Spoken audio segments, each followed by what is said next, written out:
Morning everyone, welcome to channel e पाठशाला।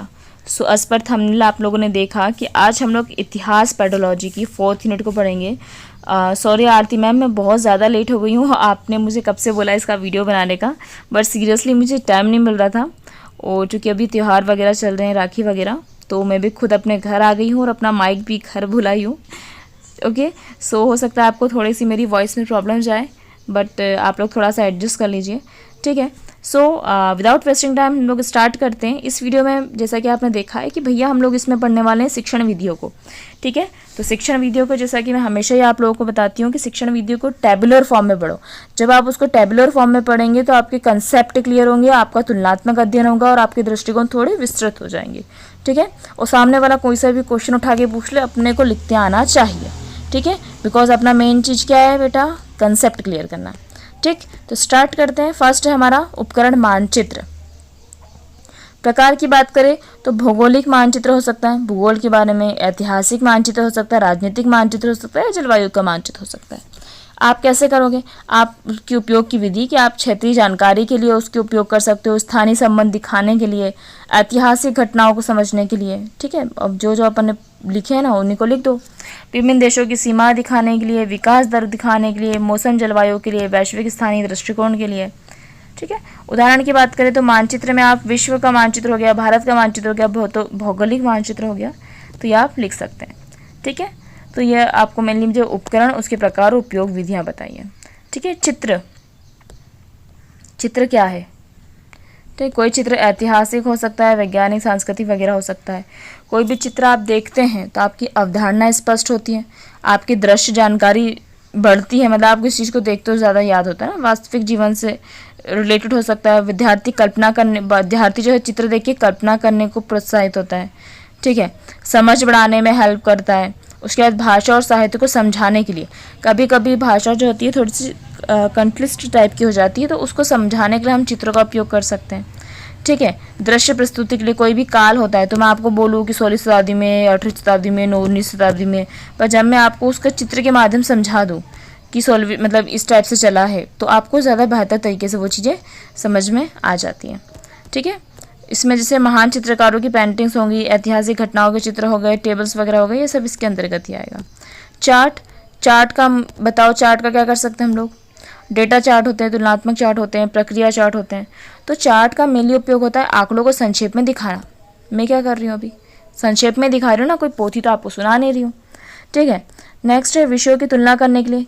क्या कर रहे हैं भैया, अभी तुलना ही कर रहे हैं ना, देख रहे हैं ना सभी में अलग अलग टाइप से। तो आप इस टाइप की जो सारणी बनाते हैं वो अंतर के लिए करते हो, ठीक है। ऐसे मुख्य बिंदु होते हैं, उसमें अंतर होता है। फिर चार्ट का उपयोग आप सांख्यिकी जानकारी के लिए कर सकते हो, प्रक्रिया को स्पष्ट करने के लिए कर सकते हो, छात्रों की समझ मापने के लिए, महत्वपूर्ण बिंदुओं को लिखते हैं ना आप चार्ट वगैरह में। ऐसे तो है नहीं कि पैराग्राफ ही लिख दिया एक चार्ट बना के। विषय की जटिलता को कम करने के लिए, ठीक है। कौन कौन से चार्ट हो सकते हैं, आर्थिक विकास का चार्ट हो सकता है, वैज्ञानिक प्रयोगों का चार्ट हो सकता है। तो इससे हमारे अलग अलग प्रकार के चार्ट हो सकते हैं, ठीक है।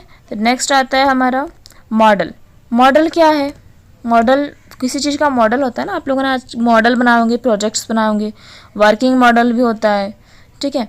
स्टेबल मॉडल भी होता है। वर्किंग मॉडल जो काम कर रहा है कि भैया पाचन तंत्र है, यहाँ से खाना गया और उसमें बाकायदा खाना जाता है, ईसोफेगस से गया, स्टमक में आया, इंटेस्टाइन में गया, ऐसे जाता है। तो लाइट जल रहा है, खाना आ रहा है, ठीक है। तो इस प्रकार का होता है, वर्किंग मॉडल भी होते हैं।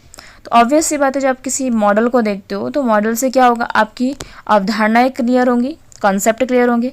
आप जो जटिल संरचना है, कठिन संरचनाओं को ईजी वे में समझ सकते हैं, ठीक है।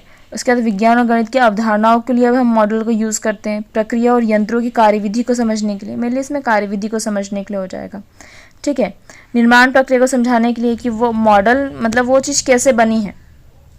किसी भी चीज़ को बनाते ना तो उसका मॉडल अगर बनाते तो हमको ये चीज़ भी समझ में आती है कि उसको निर्माण प्रक्रिया क्या है। संरचनाओं की भौतिक जांच के लिए, वास्तविक जीवन की समस्याओं को हल करने के लिए, मतलब कोई भी मॉडल होता है। जिससे अगर मैं बोलूँ राम मंदिर का मॉडल, तो राम मंदिर का मॉडल राम मंदिर के जैसा लगभग उसको ऐसा बनाया जाता है कि वो राम मंदिर से हुबहू मिले। तो कहीं ना कहीं वो हमारी वास्तविक जीवन की समस्याओं को हल कर देता है। कि अगर मैं बोलूँ कि राम मंदिर मतलब जो भी बना है उसका स्ट्रक्चर ये ऐसे ऐसा डिसाइड हुआ है, यहाँ पे ये है, यहाँ पे ये पार्क वगैरह, तो जब आप उसको देखोगे ना तो आपको वो चीज़ें क्लियर हो जाएंगी। ठीक है। तो आप उसको वास्तविक जीवन से कोरिलेट करके उसको देख सकते हो, क्योंकि मॉडल ऐसा नहीं है कि मन से बना लेते हैं। मॉडल जो होता है वो वास्तविक का प्रतिरूपण होता है। That much is clear to all. पृथ्वी का मॉडल हो गया शरीर की। अब मेरे को बताओ, पूरी पृथ्वी को घूम लोगे क्या, आप देख लोगे क्या कहाँ से क्या है? इसलिए पृथ्वी का मॉडल जो होता है उसको देखते हैं हम, ग्लोब को देखते हैं हम। फिल्म स्ट्रिप, ठीक है। फिल्म स्ट्रिप्स क्या होती हैं? अलग अलग फिल्म स्ट्रिप्स होती हैं। फिल्म स्ट्रिप्स एक्चुअल में आपने मेले में नहीं एक कैमरा देखा होगा, कैमरे में ऐसे टिक टिक टिक टिक बटन दबाओ तो फोटो चेंज होती रहती है। That is the film strip. Okay. Actual में फिल्म स्ट्रिप फिल्म में जैसी नहीं चलती है, वो एक एक पिक्चर चलती है, ठीक है। मतलब एक पिक्चर यही रही, फिर क्लिक किया एक पिक्चर ये रही। छोटा सा कैमरा आता है ना यार मेलों में, आपने देखा होगा बचपन में, तो ठीक है। तो वो होती हैं फिल्म स्ट्रिप्स। सो शैक्षिक फिल्म स्ट्रिप हो सकती है, डॉक्यूमेंट्री ऐतिहासिक फिल्म स्ट्रिप्स हो सकती हैं, ठीक है। इसका क्या क्या उपयोग कर सकते आप गतिशील घटनाओं को दिखाने के लिए फिल्म स्ट्रिप का उपयोग कर सकते हो। ऐतिहासिक दृश्यों को कि ऐसा हुआ था, फिर ऐसा हुआ, फिर ऐसा हुआ।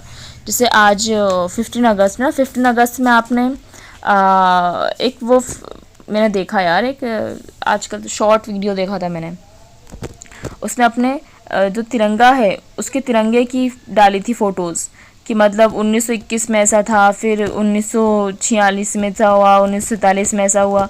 तो पिक्चर्स दिखा रहा है, ठीक है। तो क्या कर रहा है, प्रगति को दर्शा रहा है ना वो, कि झंडा हमारा जो तिरंगा है वो समय समय पर किस प्रकार बदला है, ठीक है। फिर अवधारणाओं को जीवंत बनाने के लिए फिल्म स्ट्रिप एक प्रकार से चित्र ही है, तो हमारे हो ही रहे हैं। दृश्य और श्रव्य अनुभव प्रदान करने के लिए, विद्यार्थियों की समझ बढ़ाने के लिए, रुचि बढ़ाने के लिए, सूचनात्मक जानकारी बढ़ाने के लिए, ठीक है। तो ये तो सब में जो एक जैसा आएगा उसको आप लिख लीजिएगा, ठीक है। फिर उसके बाद इसमें एग्जाम्पल तो वही आ जाएगा, ऐतिहासिक डॉक्यूमेंट्री आ गई, फिल्म वैज्ञानिक प्रायोगिक फिल्म वगैरह आ गई, तो ये आ जाएगा। आरेख किसको बोलते हैं हम, ठीक है। तो प्रक्रिया आरेख होता है, संरचना का अवधारणा आरेख। तो आरेख क्या होता है, जटिल प्रक्रिया को समझने के लिए होता है। कोई भी क्या बोल सकते हैं हम लोग, आरेख को ग्राफ वगैरह बोल सकते हैं, ठीक है। ग्राफ कोई भी जटिल प्रक्रिया को, अगर मैं बोलूँ कि हमारी जनसंख्या ऐसी हुई है, ठीक है, तो यहाँ पे जो था 1921 जो है वो उसके बाद से 1950 में बहुत भयंकर बढ़ी, उसके बाद से हमारी कम हो रही है, ठीक है। 1921 से बहुत ज़्यादा बढ़ना स्टार्ट हो गई है। तो आपको समझ में आ जाएगा, आपको हमेशा के लिए याद हो जाएगा। तो हम लोग जटिल प्रक्रियाओं को सरल बनाने के लिए हमने किया है, डेटा सूचनाओं को संरचना दिखाने के लिए, विचारों के संबंध को स्पष्ट करने के लिए। कभी कभी इस प्रकार से आरेख बनाए जाते हैं कि ये एक दूसरे के बिल्कुल नेगेटिव ही चले हैं, ठीक है। शेयर मार्केट में हो गए।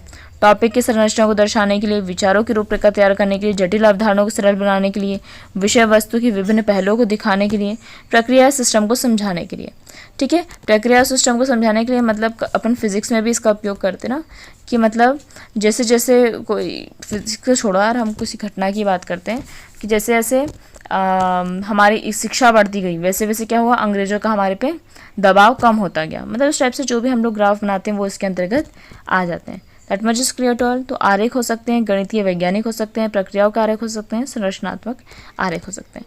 ओके, सो इस वीडियो में मैंने इतना ही बनाया है। इसके पहले का जितना है वो मैं आपको बता दूंगी, इसके बाद अभी नेक्स्ट अपलोड करूंगी उसमें। सो आज के लिए सिर्फ इतना ही। Thank you for watching my video.